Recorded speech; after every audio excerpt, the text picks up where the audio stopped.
Thank you very much. Yes, last but not least, so at GIJN, we're trying to democratize journalism education. You can see in the map here where our members are from. If we go to the next slide, I'll explain a little bit more. So our members are organizations, nonprofits. They're in 98 countries, and individual journalists cannot become journalists, but universities teaching investigative journalism can become members.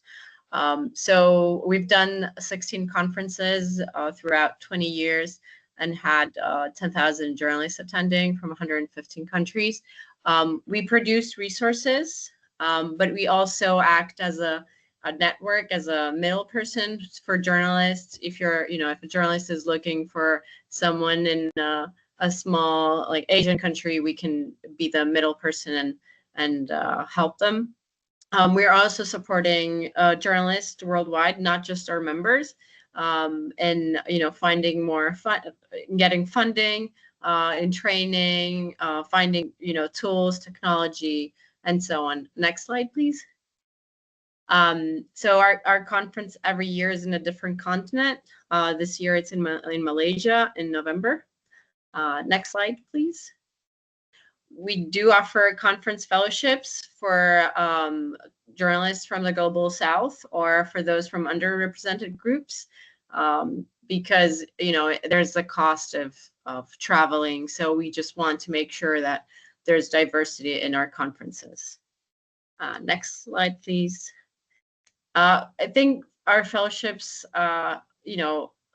get people not just to learn from top journalists from around the world, but also expand their network. In our last conference, we had 2,100 journalists from around the world come all into Sweden, and so it was, I think, a really good event for anyone who's wants to, expand their career and learn at the same time. Next slide, please.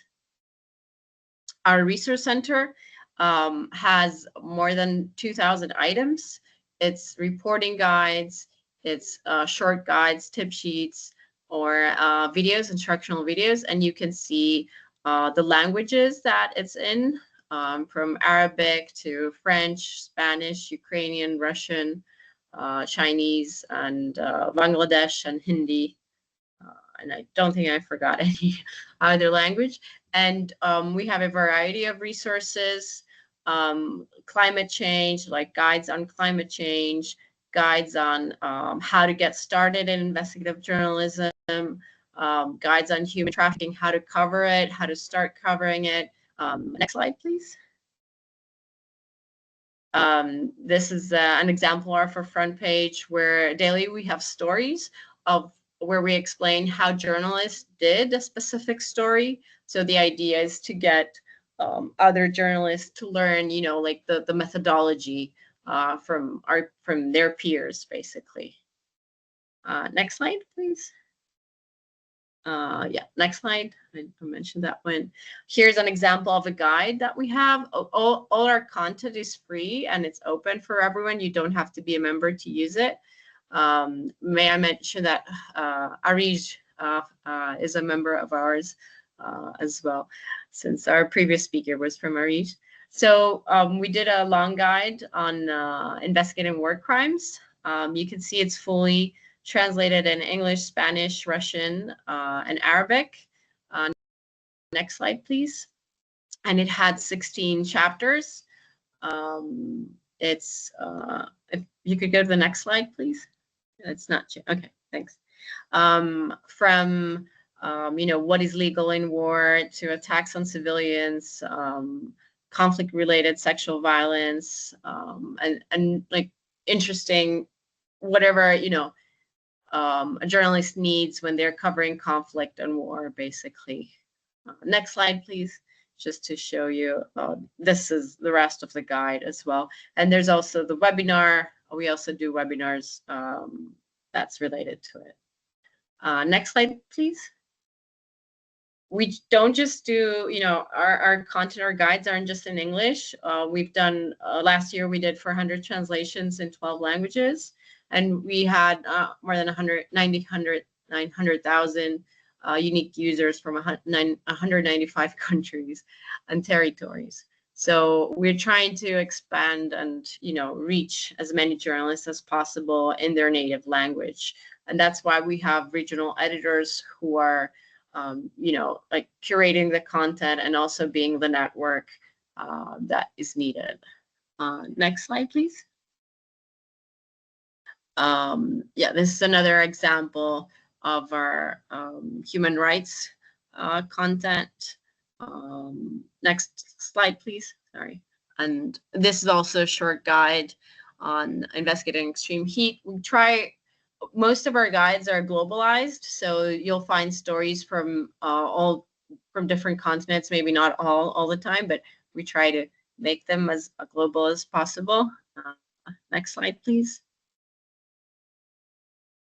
And we also have webinars, which are, again, open to everyone. And it's on different issues every time, like FOIA, how to investigate using FOIA laws, plane and ship tracking, for example, and so on. Next slide, please. We had 22 webinars in 2024. And one of the most popular ones had attendees from 97 countries. Next slide, please. You can skip that one. You can skip 2 slides. And here we are. And we also have a section on databases where we collect in like corruption, resources on corruption, on poverty, terrorism, its reports, it's stories, it's databases that you find on the UN or other organizations, depending on what you want to report on or you want your students to report on. Next slide. These are all the databases that we had: sports, poverty, terrorism, military, so all kinds of issues that we've tackled. And next slide, please. And through our help desk, we get requests for assistance from journalists from around the world. Anyone can, message us and ask for help, looking for X resource or looking for a journalist in a different country, for example. Next slide, please. We just announced a 3-week online training with that we're producing with the Knight Center, and again, it got journalists from 100 countries that have signed up for it, and it's still going on. Next slide, please. And oops, there was a mistake there. We did an introduction to investigative journalism course, and which was great. It was hybrid, and we had 10 days of online sessions and a week in person in Greece. And then we also did a 6-week cyber investigations training course. And we've done this, like, I think this was a 5th cohort that we've done this, the digital threats one. And next slide, please.